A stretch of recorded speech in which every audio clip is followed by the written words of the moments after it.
نحمدہ ونصلی ونسلم علی رسولہ الکریم۔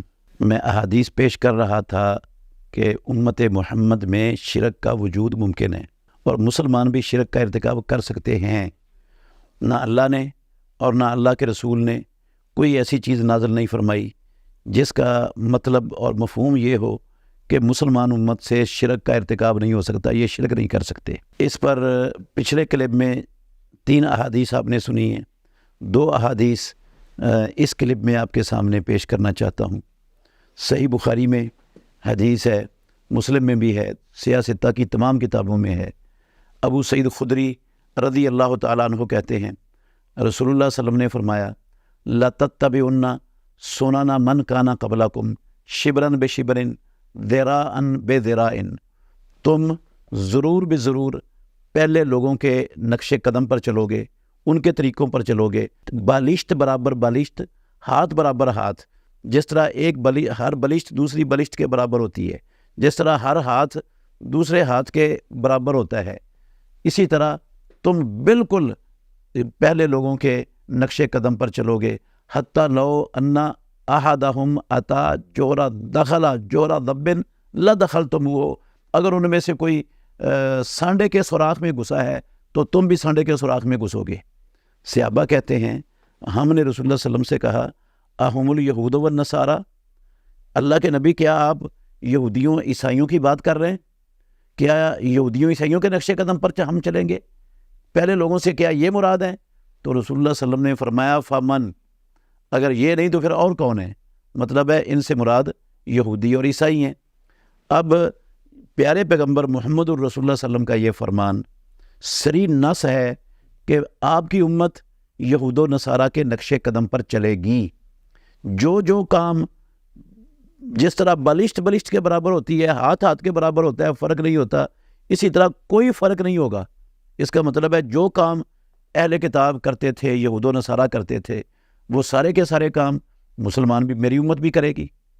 یہ فرمان ہے رسول اللہ صلی اللہ علیہ وسلم کا، اور قرآن بھرا پڑا ہے یہودیوں اور عیسائیوں کے شرک کو بیان کر کر کے۔ دیکھیں آپ قرآن مجید میں اللہ رب العالمین نے فرمایا وقالت الیہود عزیر ابن اللہ، یہودیوں نے کہا عزیر اللہ کا بیٹا ہے۔ وقالت النصارى المسیح ابن اللہ، اور نصارہ نے کہا کہ عیسیٰ علیہ السلام اللہ کا بیٹا ہے۔ تو یہ انہوں نے اللہ کی ذات میں شرک کیا ہے۔ اللہ نے کہا لقد کفر الذین قالوا ان اللہ هو المسیح ابن مریم، وہ لوگ کافر ہو گئے جنہوں نے یہ کہا کہ اللہ ہی مسیح بن مریم ہے۔ لقد کفر الذین قالوا ان اللہ ثالث ثلاثہ، جنہوں نے اللہ کو 3 میں سے تیسرا کہا، وہ بھی کافر ہو گئے۔ تو اللہ نے ان کو کافر اور مشرک قرار دیا ہے۔ وہ اللہ کی ذات میں شرک کے مرتکب تھے اور اللہ کی صفات و اختیارات اور حقوق میں بھی شرک کرتے تھے۔ قرآن مجید میں اللہ نے فرمایا سورہ توبہ میں اتخذوا احبارہم ورہبانہم اربابا من دون اللہ، انہوں نے اپنے صوفیوں کو، اپنے درویشوں کو اللہ کے سوا رب بنا لیا تھا۔ تو رب بنانے کا مطلب یہی تھا کہ ایک چیز کو اللہ نے حلال کیا تھا، ان کے درویش اور مولوی حرام کہتے تھے، وہ حرام مان لیتے تھے۔ ایک چیز کو اللہ نے حرام کیا تھا، ان کے درویش اور مولوی حلال کہتے تھے، وہ اس کو حلال سمجھ لیتے تھے۔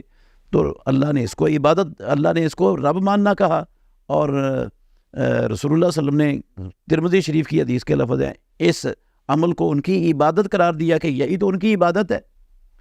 تو اب یہود و نصارہ وہ حکم میں، اختیارات میں اپنے علماء کو، درویشوں کو اللہ رب العالمین کے ساتھ شریک کرتے تھے۔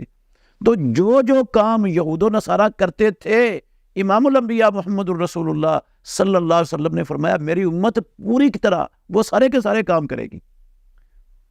وہ عیسیٰ علیہ السلام کو پکارتے تھے، اللہ رب العالمین نے عیسیٰ علیہ السلام کی عبادت اور پکارنے کو شرک قرار دیا ہے قرآن مجید کے اندر۔ عبادت کہا ہے اسے۔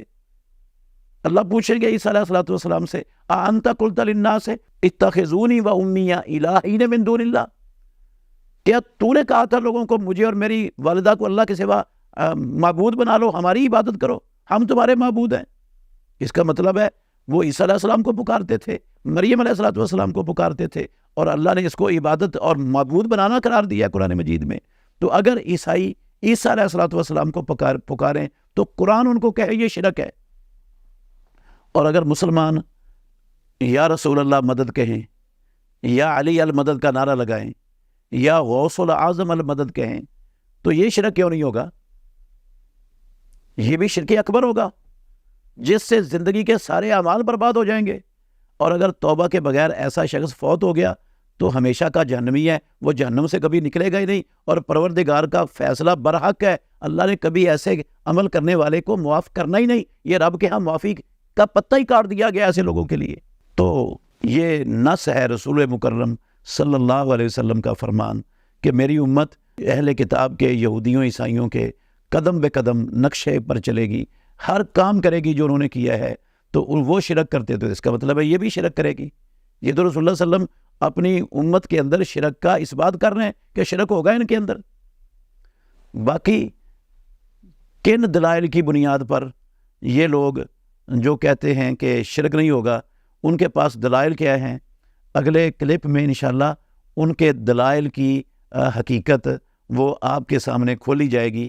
اللہ تعالی ہمیں حق سمجھنے، حق پر چلنے، حق کو ہر فرد تک پہنچانے کی توفیق عطا فرمائے۔